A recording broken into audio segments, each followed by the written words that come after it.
pense que c'est un gentleman et même un gentleman cambrioleur, c'est-à-dire quelqu'un qui, avec beaucoup de courtoisie, beaucoup d'humilité, beaucoup de gentillesse, a réussi en fait à faire un hold-up sur le mandarinat, sur les facultés organisées d'une manière académique très napoléonienne, qui n'avait pas vraiment changé jusqu'à 1968. Il a réussi cette opération en sollicitant les bonnes volontés, en repérant aussi les gens qu'il pensait capables de participer à cette aventure. Moi par exemple, je l'ai observé avec des gens très différents de lui, qui faisaient des choses sans aucun rapport avec ce sur quoi il travaillait. Il était d'une très grande amabilité avec eux. Ça l'amusait parfois même leurs sorties et quelquefois même leurs protestations, leurs critiques contre le système dont il était après tout un des grands représentants.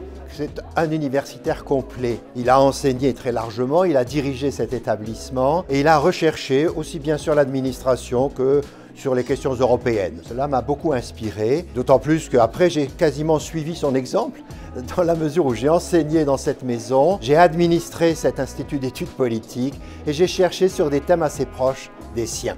Jean-Luc Hermon a été une personnalité absolument clé pour la construction de Sciences Po Grenoble. Il avait une vision, un projet pour les instituts d'études politiques en province. Et c'était quelqu'un qui, avec une détermination, une gentillesse sans fin, une diplomatie fine et surtout une bienveillance vis-à-vis tout le monde, a réussi à créer ce que sont les IEP d'aujourd'hui. Jean-Luc Hermon est aussi un passeur, quelqu'un qui accompagne les jeunes étudiants, étudiantes, doctorants, doctorantes, les jeunes collègues dans leur quête de la recherche en sciences politiques sur différents sujets, le territoire, l'administration et aussi l'Union européenne. Et très honnêtement, je ne connais très peu de professeurs d'université qui sont d'une telle ouverture et d'une telle bienveillance vis-à-vis la jeune génération. Alors, la personnalité de Jean-Luc Hermon m'inspire plusieurs choses. D'abord, c'est l'ancien président de l'Association française de sciences politiques, auquel j'ai souhaité rendre hommage, dont je suis le secrétaire général maintenant depuis 2020. Et sa trajectoire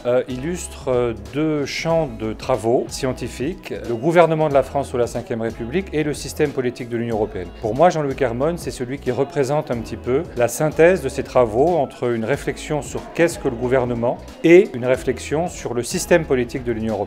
Ce que ça m'inspire, peut-être trois adjectifs. Sa modestie, donc Hermon était un scientifique tout à fait éminent, mais qui était d'une très grande modestie. C'était le genre de personne à venir à un colloque et à ne pas prendre la parole toute une journée alors que d'autres viennent et tiennent le crachoir. Sa gentillesse, il était extrêmement gentil, notamment avec les gens qui étaient plus jeunes que lui, avec les doctorants, avec les étudiants. C'était vraiment assez étonnant dans un contexte universitaire où les gens sont souvent assez arrogants et ne manquent pas de morgue. Et c'était quelqu'un aussi de très clair dans sa façon de s'exprimer, dans sa façon d'écrire. Il écrivait avec des mots très simples et il permettait à chacun de comprendre les choses les plus complexes.